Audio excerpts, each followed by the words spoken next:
offline mocks, I'm thinking Delhi. Okay, you will be giving there in Delhi. Yes, ma'am. 2, 3 offline mocks I will try to give if possible. Okay, okay. Okay, Sanish, so we'll take forward from the last one-on-one session we had. And so in the first session, we have covered a lot of question on your DAF. And in this Yes, ma'am. question, we will be doing, kind of a mixed, some question from your DAF and also some from the national and international events. So tell Yes, me, ma'am. Sanish, uh, what is the importance of this wetland and what benefit they get when they come under the Ramsar sites? Yes, ma'am. So wetlands are the areas which have means flora and fauna around the means there's a kind of like water area, have lot of water, and it's ecosystem, water-based ecosystem. So it has certain benefits, like one, it helps in carbon sequestration. Another, Mhm. it act as a kidney for the ecosystem, as in like it filters the pollutants to large extent, even the water. And third is it does give livelihood opportunity to the people who are living by, and it supports a huge biodiversity of avian species, avian and the What aquatic kind of species. livelihood opportunity is being provided to the people who are living near these wetlands? So, ma'am, if they do it, first of all, they can go for means one is like fish farming or fish cultivation. We can say, Matlab, to catch a fish, and also there are like they can get fuel load and some food material as well out of that. So that can be one major thing. And even many of the this kind of wetlands, there is generally chances of ecotourism as well. So that also helps to provide them an opportunity to cater to the Okay, people. so And basically, yeah, tell me. okay, and to another question that you asked, once it gets a Ramsar site, so it's recognized all over the world, and it also gets means funds and the international awareness about the particular wetland. So it increases the attention for the conservation. Okay, So good, that good. is more. So can you name some wetland from Uttar Pradesh and from Karnataka? Yes, ma'am. From Uttar Pradesh, there are close to 10 Ramsar sites, such as Nawabganj Bird Sanctuary, Mm-hmm. Sarsi Nahar, Upper Ganga, and Sandil Bird Sanctuary, and yeah, a few more I am not able to recall right now. From Renuka, Karnataka, it's Renuka wetland, Renuka. Is Renuka it is in, in? ma'am, Himachal. It is in Himachal Pradesh. Sure. Yes, It is not in yes, ma'am. UP. Yes, ma'am. It's in Himachal. Okay. And okay, In name Karnataka, some wetlands from Karnataka. yes, ma'am. So there is one Anka Samudra Conservation Reserve, and this is the one I Okay, can okay. recall. Fine, fine, fine.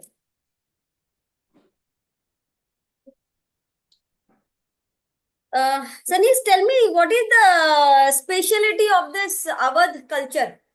You come from you are also belong to the Lucknow region, which is also associated with the Awadh, right? So, what Yes, is ma'am. a speciality of this Awadh culture?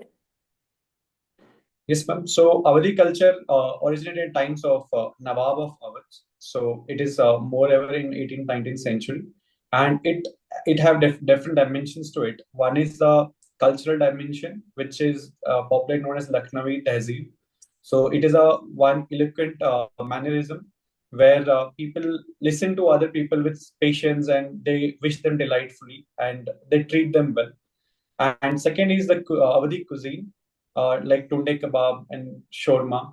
And so these canteens are popular. Third is architectural, which has Persian influence as well as Mughal influence as well. So we can see in the form of Bada Imam Bara, Chota Imam Bara, Rumi Darwaza in Lucknow. And yes, pretty much this I can say about Awadhi culture. And the chicken curry fabric, Okay, I that is forgot that. very, very So famous. It has got, I think, yes, GI tag also. yes, ma'am. Chicken curry embroidery is there. So that is also Okay, one and art and craft. also, I guess this um, Kathak and your Hindustani music has its roots in Awadh culture. Is it so? You Yes, have ma'am. any idea? Kathak, it has its origin in Awadhi culture.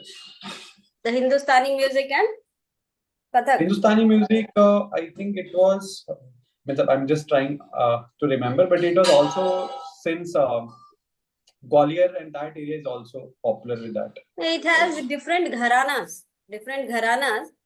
But just Yeah, to yeah. find So it out, Lucknow, yes, yes, ma'am. Lucknow is one gharana and then Gwalior gharana and all. Just find it out, where the origin of Hindustani and Kathak music, because I somewhere feel they are somewhere associated with this Awadhi culture. Okay, I will read about it. So,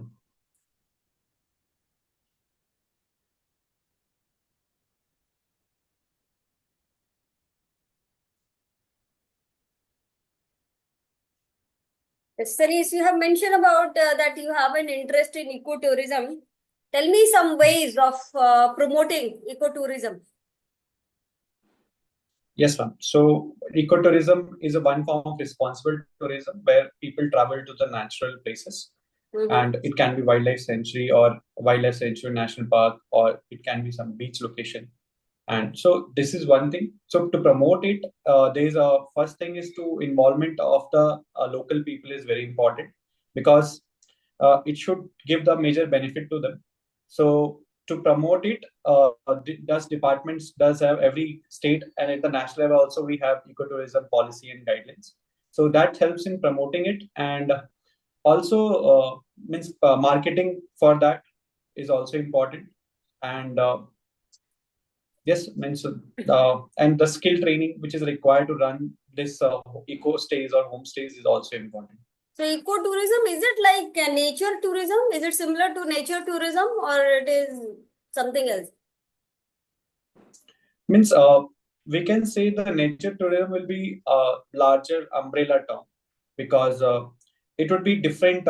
It can be any natural places, How do you define? How forest. do you define as an ecotourism? So ecotourism is moreover focused to provide the benefit sharing should be majorly given to the local community which is living there, and it is about also sharing their traditional knowledge, their cuisine, their culture. So that will be a bit different than the nature tourism. So nature tourism, it can be any big organization. I'm asking, how do you define ecotourism? When you have Ma'am, mentioned then ecotourism, please define the term ecotourism. so ecotourism is a responsible form of tourism where people travel to the natural areas. So Okay. natural areas, more so ever in this case, like the popularly in India, it is wildlife sanctuaries and national parks and protected areas. Mm-hmm. And to that extent, it focus one on sustainability, that the our we should not go beyond the carrying capacity of that area. So we have to contribute in uh, like in a eco-friendly manner. Like even there is a limit to the tourists which can go to that place.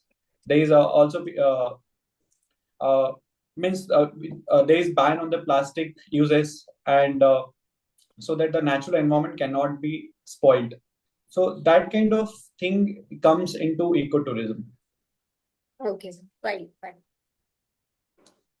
You have also mentioned about that your interest lies in following Middle East geopolitics. So Yes, tell ma'am. me something about this Abraham Accord and what was the significance of this accord? Yes, ma'am. So Abraham Accord was finalized in I don't know, it was finalized in 2019.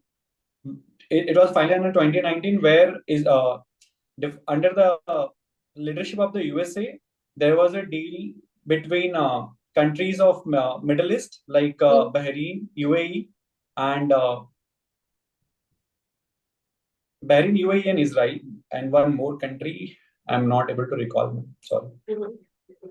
So it led to the actually normalization of ties between the Arab states and the Israel. But to large extent, due to the recent skirmishes between Hamas and the Israel, that Abraham Accord is currently in not a good phase right now. So, like, seeing the perpetual tension between Israel and the rest of the region, of course, Yes, the ma'am. Palestine is a part of the Arab region. Uh, in spite of Israel being the lone player there in the Arab region, what makes Israel so powerful that it strike with so much of capacity on the Arab region, particularly the Palestine? What makes Israel so powerful that it is a kind of a lone survivor? Yes, ma'am. So there are several reasons to it. One thing is that US has been there's a bipartisan support from USA to the Israel since its formation in 1948. Another is Israel itself is a huge technology powerhouse. It has its own defense and intelligence is quite stronger. And third thing, Israel economy is also doing well in that area. So that gives him its leverage over the other countries in over the other countries in the Middle East. And more so ever, in recent time, Israel has been able to forge a good, at least workable relationship even with the Saudi Arabia. So the countries which are opposed to Israel are becoming less in number before this Hamas war basically. So they were trying to normalize relations. So they started getting recognition also. So that gives its more advantage. Why Iran is so much against Israel? Though there is not a direct conflict, it has a conflict with Palestine. But why Yes. Israel is so much a bitter enemy of Israel? Yes, ma'am. So basically, Iran does support different militia groups which surrounds the state of Israel. Like in Gaza Strip, it supports Hamas, and in Lebanon, in southern Lebanon, it supports Hezbollah. And in recent times, we see that even the strikes from the Houthi rebels in Yemen is also supported by Iran. And also Iran, so this is one reason because it creates an arc of resistance around Israel. So, and all of these terrorist groups are they don't want the existence of Israel in the first place. So there is threat to the existence of Israel. Another thing is Iran is slowly trying to become a nuclear power as well in a clandestine manner. So that also will be difficult for Israel to challenge in future. So that's why, and also the foremost thing is also support from USA because USA after 1978 has never supported Iranian government. So that gives the Israel foreign policy also influenced by the USA foreign policy to large extent. Okay, so that is the reason. Now tell me, what is the solution? What solution can you suggest for a peaceful West Asia? Yes, ma'am.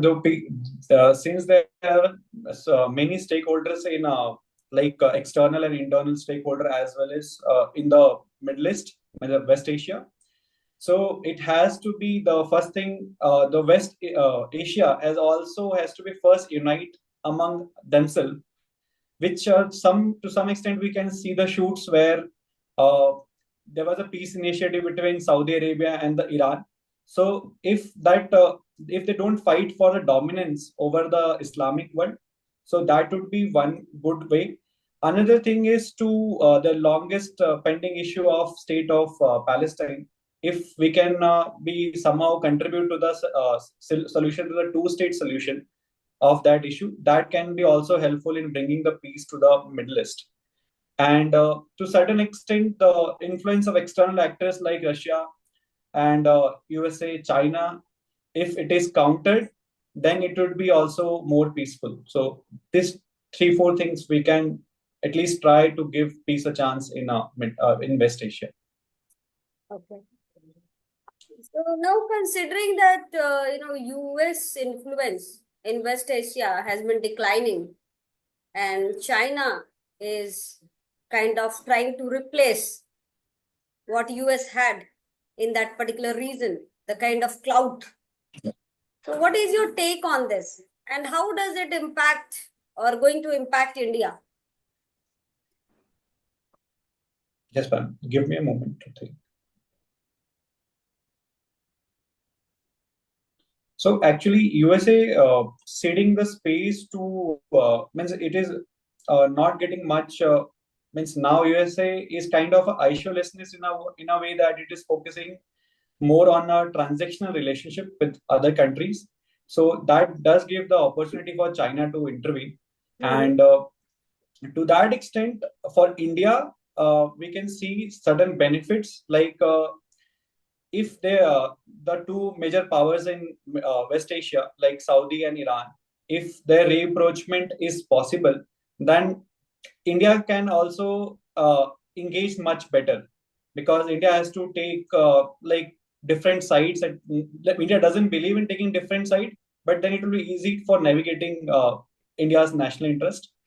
Another thing is uh, India can also act as a mediator in the sense that India does have good relationship with the different poles in the West Asian politics. Asking about that how China's rise in West Asia going to Yes, ma'am. impact India's interest vis-a-vis West Asia.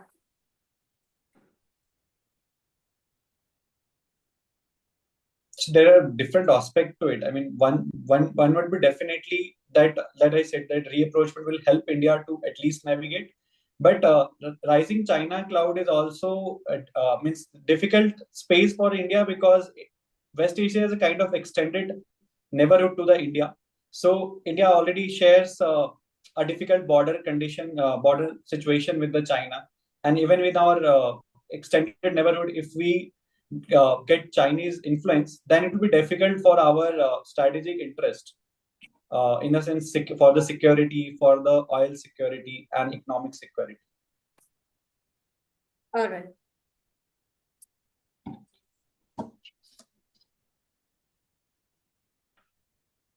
What is anti-incumbency factor, Sanish? Tell me and give some recent example. Yes, ma'am. So anti-incumbency factor is when certain governments are coming to the power again and again. So people at times get because since they don't see much of the change in their manifesto or the governance, so that acts against the incumbent government. So that is called anti-incumbency factor, which is generally seen in different elections throughout the world. And to that extent, in India, we see in different state elections, like recently held election in Odisha as well, where the new government came in after 21 years. And at the international level, I have to see. That's all Basically, in right. Germany also So the new okay, it's government came. okay. I am more interested in Indian examples. So you were right in that. Now tell me, what is the difference between tax avoidance and tax evasion? Okay. So can I get a moment to think? Yes, please.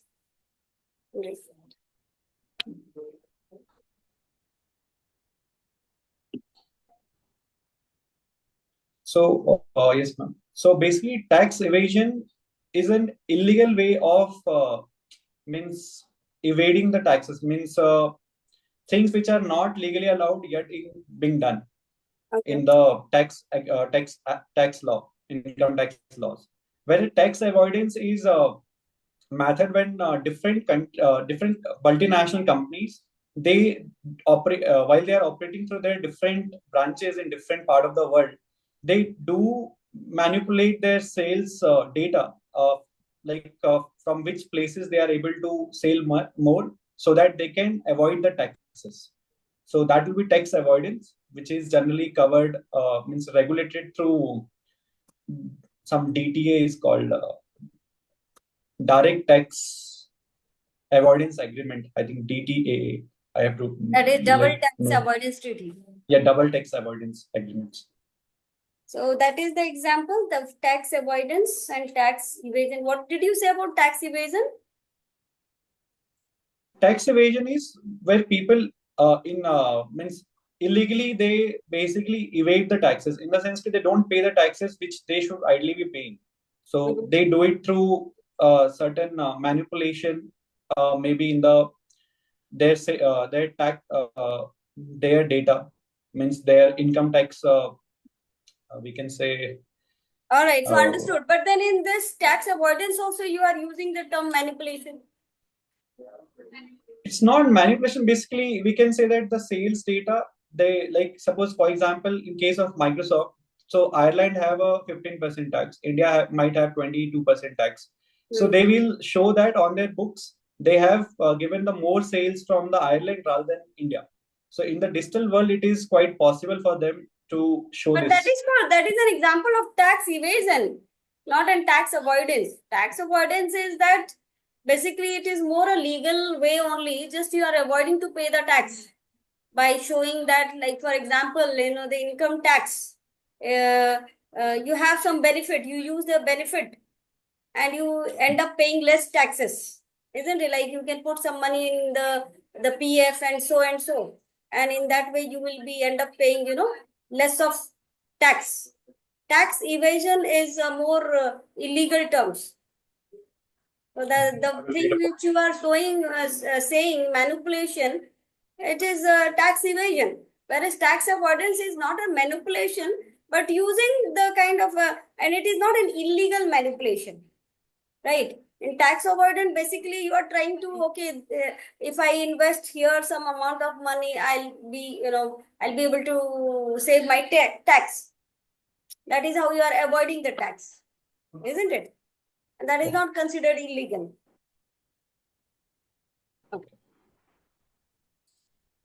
It can be said that it is like using the existing agreements and Yes, the tax treaties existing kind of an benefit, existing benefit which you are utilizing, and hence you are able to pay less of tax. Sure.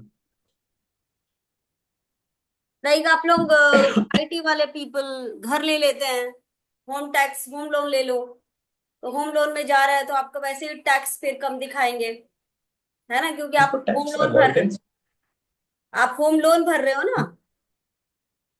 मतलब मैंने generally मतलब frankly speaking tax avoidance वाला term तब सुना था कि जैसे Mauritius में काफी सारे बिजनेस पार्टीज हैं तो दे इन्वेस्ट इन इंडिया, तो एफडीआई आने के तरीके में वो ट्रीटीज का यूटिलाइज करते हैं कि मतलब ट्रीटी तो करते हैं वो, देखिए अगर लीगल है तो वो अवॉइडेंस है, लेकिन अगर वो मैनिपुलेट कर रहे हैं कुछ भी चीज तो फिर इवेजन है. ठीक है, अगर वो लीगल तरीके से कर रहे हैं, लूप होल्स को अगर थोड़ा सा इधर उधर कर रहे हैं तो चलेगा कि लॉफुल तरीके से कर रहे हैं, वो अवॉइडेंस में आ जा रहा है. लेकिन जहां वो इलीगल रूट ले ले रहे हैं, शेल कंपनीज लोग खोल लेते हैं, ठीक है, और उस तरीके से अगर आप टैक्स को बचाने की कोशिश कर रहे हो तो वो फिर इवेजन हो रहा है. बहुत सारे पैसे आप पार्क कर देते हो फॉरेन बैंक्स में ताकि यहाँ आपको टैक्स ना देना पड़े, ठीक है, तो वो आपका अच्छा, तो that will be evasion, evasion, tax evasion. Okay. तो गवर्नमेंट बोलती भी है कई बार कि नहीं, यू पे the taxes of what ever, and आपके जो अनअकाउंटेड वेल्थ होते हैं उसके ऊपर आप टैक्स पे नहीं करते हो, तो कई बार गवर्नमेंट एक स्मॉल विंडो देती है कि आप टैक्स पे कर दो और वो लीगल हो जाएगा जो भी आपकी कमाई है, isn't it? Yes.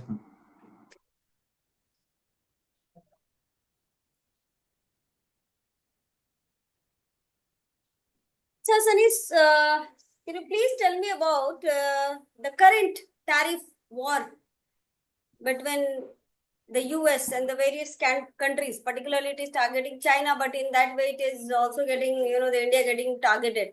How does it impact the Indian economy and the world economy? Yes, ma'am. So the recent tariffs, though it has been suspended for next 90 days, but there is a application of flat tariff of 10% on almost all part of the like almost 60 countries. So the impact on Indian economy would be that the exports to US can get a hit for a brief period, at least till that we don't have a trade deal with USA. So it is to the tune of close to $6 to $7 billion. So that will be one impact. Another is even the means yes, means that can also lead to the unemployment situation in India also in export sector. And but it does gives an means positive impact that if we can balance a trade deal with USA, then it can give us the big boost because as per the recent statement, the tariff and non-tariff barrier, so all are at the negotiation phase. So that can lower the non-tariff barrier. So it will give impetus to Indian exports in longer run to the world economy because China is completely very closely integrated with the major economies in the world. So 145% tariff on China will be very difficult for even the US domestic economy as well because their major take manufacturing of close to 500 to 600 billion dollars. So and all of a sudden we cannot expect that manufacturing industry can take place even in USA. So the products will be costlier. There can also be chances of unemployment rising in USA, and to the other part of the world, there would be means the world would be more moving towards the protectionist measures. So if other countries also follow this suit, then it will be difficult for a global. It will be a difficult phase for our globalization. Okay, good.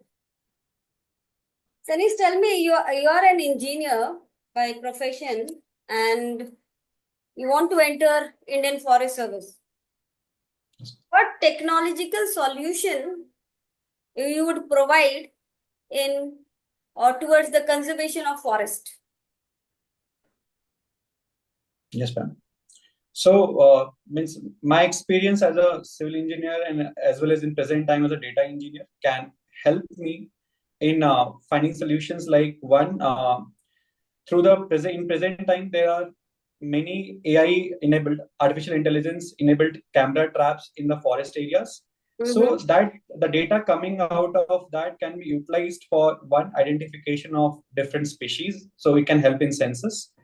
Second, it can also help in getting the inputs on the different illegal intrusion in the forest areas like poachers and encroachers as well.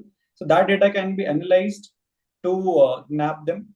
Third, it can also be useful to reduce the human wildlife conflict, wherein if there are certain hotspot areas where the conflicts, more probability of conflict is there, if we have this camera traps, that data can help us in triggering the SMS alert to our nearest primary task force to tackle that human wildlife conflict.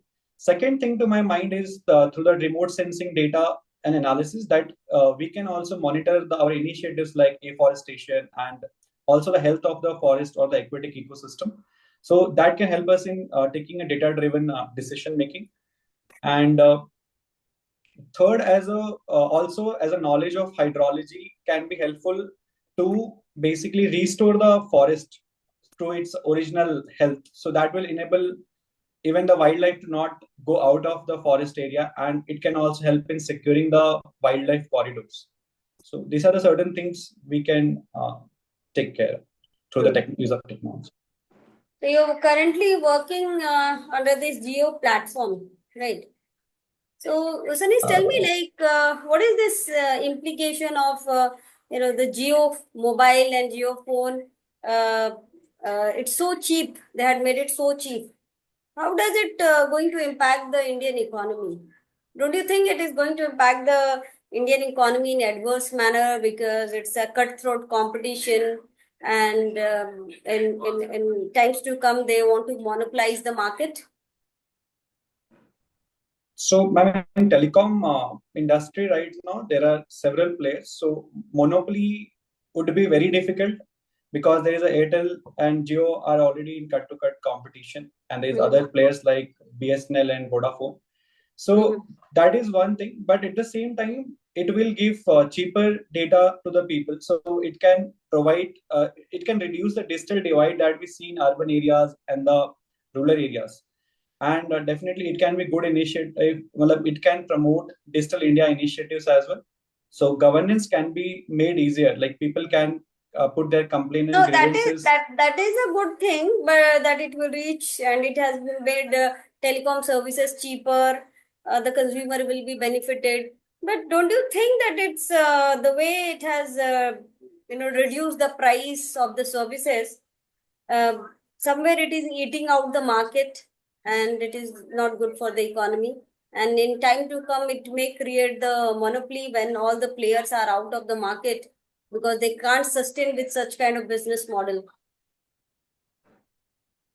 Ma'am, in my view, Competition Commission of India does take care of the market situation of the different players, and as and when it is required, it does intervene to control the monopoly of just one player over the other players. So I think it does provide a fair and level ground.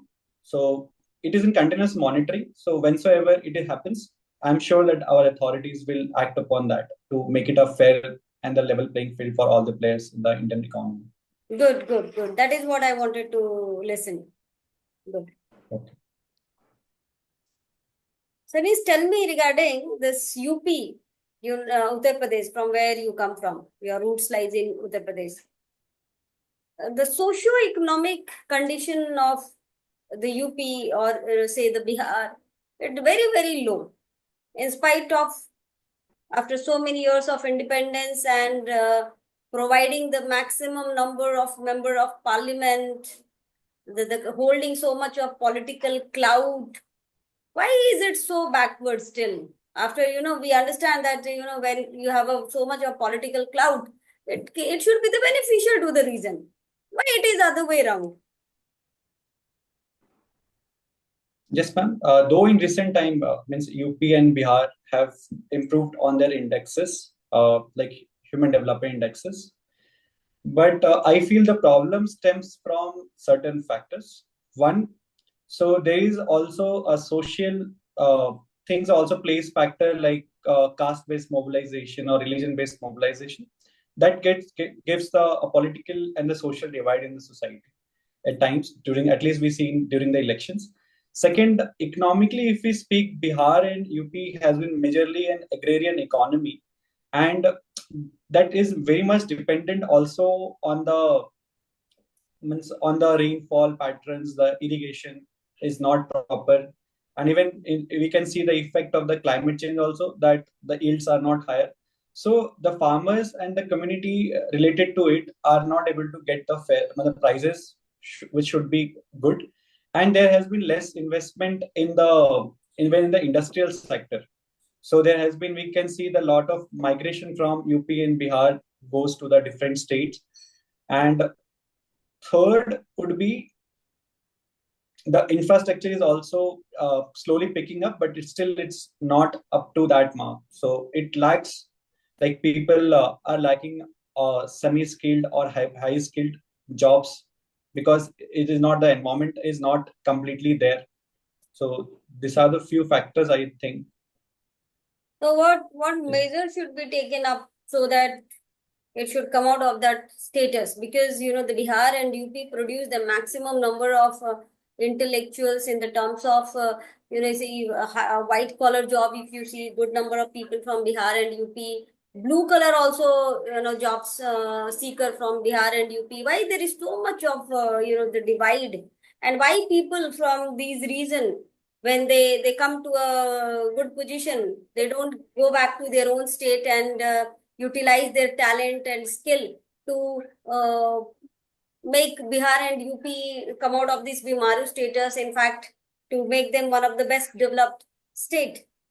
A lot of IS, IPS, and forest service officials coming from that state. In spite of that, why there is a kind of a paradox kind of a situation? Yes, ma'am. So the people from means people are hardworking and they're able to perform better, but at the same time, there has to be they start with something like there has to be certain ecosystem which should be developed in the states like UP and Bihar. So slowly that is happening.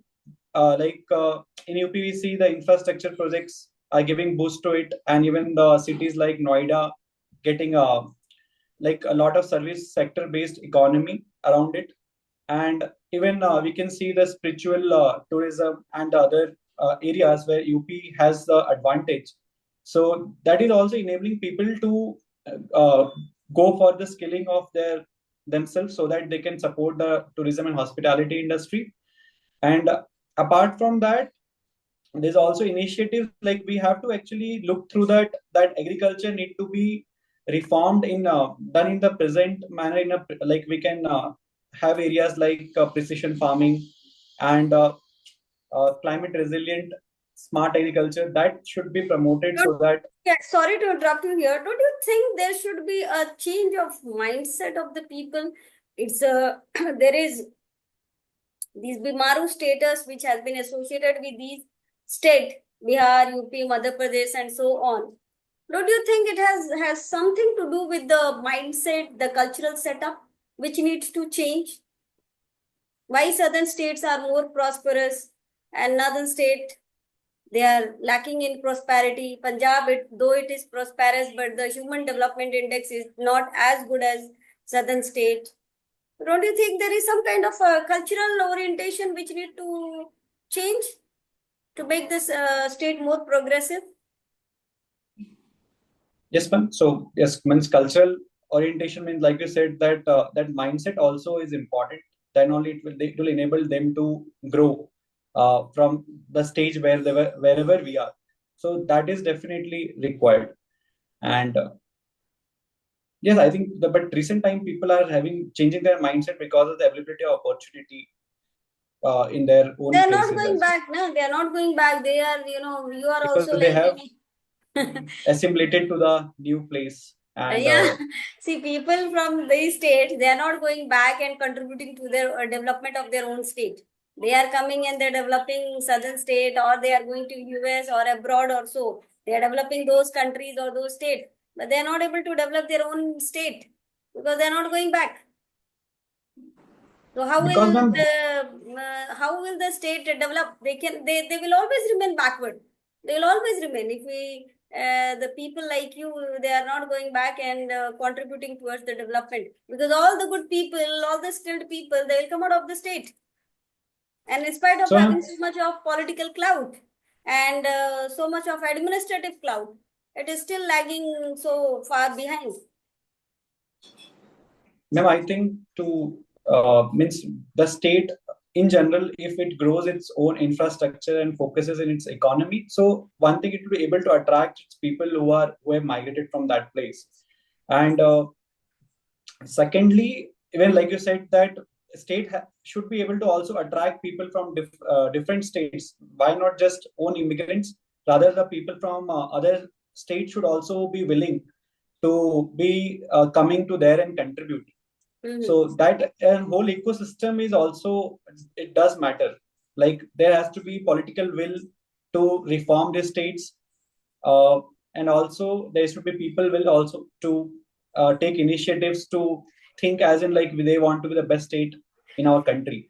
So if that value comes in, then definitely people would be willing to contribute. Okay. Good. So we have a lot of discussion on this. You have also worked as a manager in Axis Bank. Yes. So can you please tell me the history of this Axis Bank? When this the name was changed to Axis Bank? What was the earlier name? And how? What is the ranking of this or the business prospect of this Axis Bank? Yes, ma'am. So Axis Bank was established after the liberalization, privatization, and globalization reforms in 1991. So earlier, its name was Union Trust of India (UTI), and later it got converted to Axis Bank. And it is the third largest private lender in India. Uh, yes, so that's what I can say. Okay. So which is the largest private bank? Ma'am, it's SDFC Bank. Okay. And second one? Second, it's ICICI Bank. Okay. So you told that it is the third largest bank.